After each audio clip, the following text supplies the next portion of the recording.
दीदी ने मेरी शादी अपने 40 साल के पति से करा दी क्योंकि दीदी को शादी के 15 साल तक कोई बच्चा नहीं था।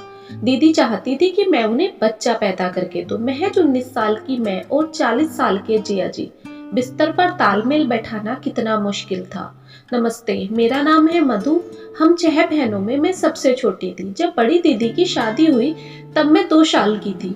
दीदी की शादी के काफी समय हो गया पर दीदी को कोई बच्चा नहीं हो रहा था। दीदी मुझे अपने साथ ले गई, तब मैं महज 4 साल की थी। दीदी और जिया जी ने मुझे बहुत प्यार दिया। जिया जी बहुत समझदार और गंभीर स्वभाव के व्यक्ति थे। दीदी काफी गुस्सैल और मनमर्जी करने वाली थी, लेकिन मुझे उससे कोई दिक्कत नहीं थी क्योंकि दीदी मुझे अपनी जान से भी ज्यादा प्यार करती थी। दीदी की शादी को 15 साल बीत गए लेकिन कोई बच्चा नहीं हुआ। इस वजह से दीदी कुड़ी कुड़ी रहने लगी। उन्होंने जिया जी से दूसरी शादी का दबाव बनाना शुरू कर दिया, लेकिन जिया जी इस बात के लिए हर किस राजी नहीं थे। उन्हें बच्चा चाहिए ही नहीं था, वो ऐसे ही खुश थे। पर दीदी को तो जाने क्या धुन सवार थी। दीदी शादी करो, हर वक्त घर में बस यही गान बजता रहता।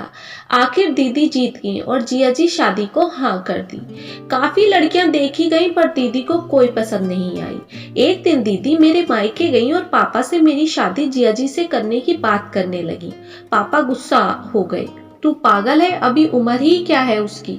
दीदी ने कहा, देख लो पापा, आपके 20 लाख बच जाएंगे, से मेरी भी इज्जत बच जाएगी। मेरी ससुराल में कोई और आएगी तो मेरी तो मिट्टी ही खराब हो जाएगी।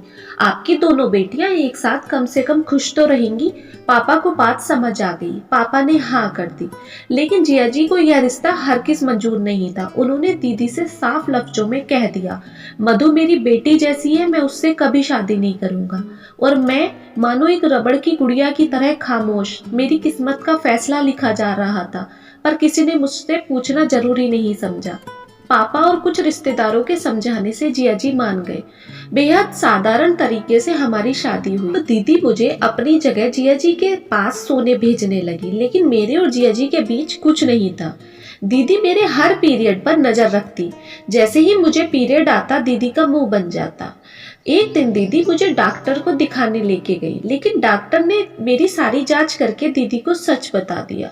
दीदी मानो आग का बवंडर बन गई हो, घर को सर पर उठा लिया उन्होंने। इसलिए थोड़ी शादी कराई है मैंने तेरी, जो तू आराम करे, मजे करे। दीदी ने मुझे बहुत अच्छा बुरा कहा। मुझे गुस्सा आ गया और मैंने खाना नहीं खाया। जिया जी मेरे पास खाना लेकर आए। मधु खाना खा ले। मेरी आंखों से आंसुओं की मानो बरसात हो रही हो। जिया जी ने मुझे अपने सीने से लगा लिया और अपने हाथों से मुझे खाना खिलाया।